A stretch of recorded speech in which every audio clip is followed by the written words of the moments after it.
తెలంగాణ రాష్ట్రంలో రెండు జాతీయ పార్టీల మధ్య లేఖల వార్ నడుస్తోందా? నేతల మధ్య సాగిన మాటల యుద్ధం ఇప్పుడు కాస్త లేఖల రూపంలోకి మారిందా? లెటర్ల రూపంలో మాటల తూటాలు పేల్చుకుంటున్నారా? ఇప్పటి వరకు మాటకు మాటతో సమాధానం చెప్పే నేతలు ఇప్పుడు లేఖలతోనే సమాధానాలు ఇస్తున్నారా?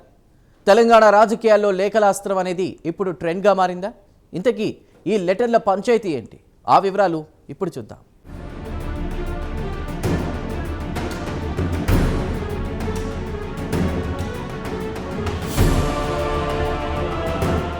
తెలంగాణలో కాంగ్రెస్ బీజేపీల మధ్య పొలిటికల్ మంటలు చెలరేగుతూనే ఉన్నాయి. రెండు పార్టీల మధ్య నువ్వా నేనా అనే స్థాయిలో వార్ నడుస్తోంది. ఈ రెండు పార్టీల నేతలు మాటలతో యుద్ధం చేయడం లేదు, లేఖలతో పరస్పర యుద్ధం చేసుకుంటున్నారు. నిన్న మొన్నటి వరకు నేతల మధ్య మాటల వార్ నడిస్తే ఇప్పుడు లెటర్ వార్ నడుస్తోంది. కానీ ఇప్పుడు అది రాష్ట్ర రాజకీయాల్లో ట్రెండింగ్లో ఉంది. సింగరేణి కాలరీస్ కంపెనీ లిమిటెడ్లో బొగ్గు నిల్వల కుంభకోణం జరిగిందనే ఆరోపణలు రాజకీయంగా దుమారం రేపిన సంగతి తెలిసిందే. సింగరేణి బొగ్గు మాయం అవ్వడంపై విచారణ జరిపించాలని కోరుతూ కేంద్ర బొగ్గు శాఖ మంత్రి కిషన్ రెడ్డి సీఎం రేవంత్ రెడ్డికి లేఖ రాశారు. సింగరేణి నుంచి 40 లక్షల టన్నుల బొగ్గు మాయమైనట్లు నివేదికలొస్తున్నాయని, దీనిపై విచారణ జరపాలని లేఖలో పేర్కొన్నారు. కిషన్ రెడ్డి రాసిన లేఖకు తీటుగా Revanth Hyderabad metro rail phase 2కి కేంద్ర సహకారం కోరుతూ కేంద్ర మంత్రికి లెటర్ రాయడం హాట్ టాపిక్గా మారింది.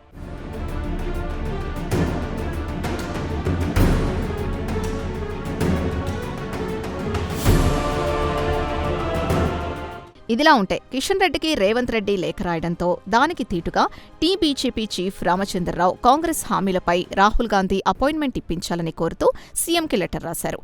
ఎన్నికల్లో ఇచ్చిన హామీల అమలు గురించి మాట్లాడతాను అంటూ లేఖలో ప్రస్తావించారు. ఇప్పుడు ఇది స్టేట్ పాలిటిక్స్లో దుమారం రేపుతోంది. అంతేకాదు సీఎం రేవంత్ రెడ్డి మాట్లాడుతూ కేంద్ర సహకారం రాష్ట్రానికి కొరవడిందని, కేంద్రం తెలంగాణపై వివక్ష చూపిస్తోందని, రాష్ట్ర ప్రజలు 8 మంది బీజేపీ ఎంపీలను గెలిపించి పార్లమెంటుకు పంపితే తెలంగాణకు రావాల్సిన నిధులు, వాటాల గురించి మరిచిపోయారని విమర్శించారు. అలాగే బీజేపీ ఎంపీలు రాజీనామా చేస్తే రాష్ట్రానికి రావాల్సిన నిధులు వాటంతటవే వస్తాయన్నారాయన.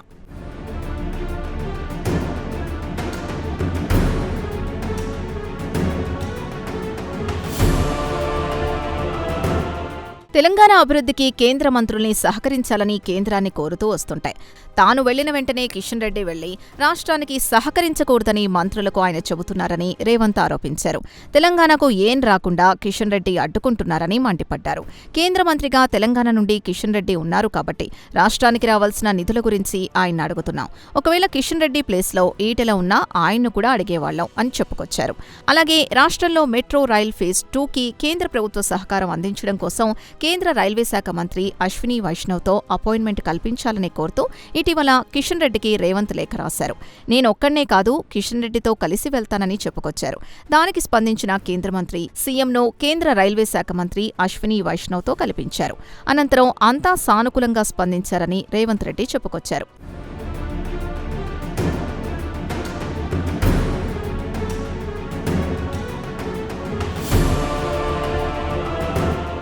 ఇక్కడితో ఈ కథ క్లోజ్ అవుతుందని అనుకుంటే సీన్లో బీజేపీ స్టేట్ చీఫ్ ఎంటర్ అవ్వడం, సీఎం రేవంత్ రెడ్డికి రామచంద్రరావు లేఖ రాయడం చర్చనీయాంశంగా మారింది. ఎన్నికల ముందు కాంగ్రెస్ అనేక హామీలు ఇచ్చింది. తాము అధికారంలోకి వచ్చిన 100 రోజుల్లోనే 6 గ్యారంటీలను అమలు చేస్తామన్నారు. సో ఇచ్చిన హామీలు చేయాలని ఆయన లేఖలో పేర్కొన్నారు. అలాగే రాహుల్ గాంధీ అపాయింట్మెంట్ ఇప్పిస్తే ప్రజలకు ఇచ్చిన హామీలను అమలు చేయాలని నేరుగా విజ్ఞప్తి చేస్తామని, అవసరమైతే రేవంత్ రెడ్డి కూడా తనతో రావచ్చునని సూచించారు. ఒకవేళ రాహుల్తో అపాయింట్మెంట్ కల్పించడంలో సీఎం విఫలమైతే కాంగ్రెస్ ఇచ్చిన హామీలు కూడా అంతే విఫలమని భావించాల్సొస్తుందని చురకలంటించారు.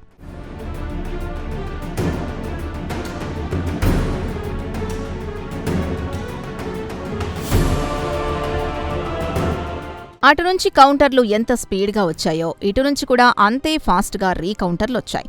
బీజేపీ విసూర్లకు PCC chief Mahesh Kumar Goud counter ఇవ్వడంతో రాష్ట్ర రాజకీయాల్లో మరింత మంటలు చెలరేగాయి. మోదీ 12 ఏళ్ల పాలనలో ఇచ్చిన ఎన్నికల మేనిఫెస్టోలో ఇచ్చిన హామీలు ఎన్ని అమలు చేశారో చెప్పాలని డిమాండ్ చేశారు. బీజేపీ ప్రతి కుటుంబానికి ఇస్తామన్న 15 లక్షలు, ఏడాదికి 2 కోట్ల ఉద్యోగాలు ఏమయ్యాయని నిలదీశారు. అంతేకాదు ముందు బీజేపీ నేతలు మోదీ అపాయింట్మెంట్ ఇప్పిస్తే తర్వాత తాము రాహుల్ గాంధీని కల్పిస్తామంటూ చెప్పుకొచ్చారు. దీంతో ఇరు పార్టీల మధ్య పొలిటికల్ లెటర్ వార్ హాట్ టాపిక్గా మారిందన్న చర్చ జరుగుతోంది.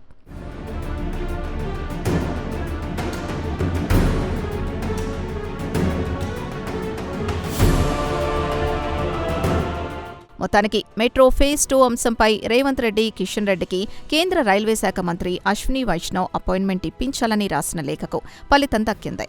తాజాగా కిషన్ రెడ్డి, రేవంత్ కలిసి కేంద్ర మంత్రి అశ్విని వైష్ణవ్తో సమావేశమయ్యారు. అయితే రేవంత్ రెడ్డికి రాహుల్ గాంధీ అపాయింట్మెంట్ కోరుతూ బీజేపీ స్టేట్ చీఫ్ రాసిన లేఖకు గాంధీ భవన్ డోర్లు తెరుచుకుంటాయా లేదా అనేది చర్చకు దారితీసింది.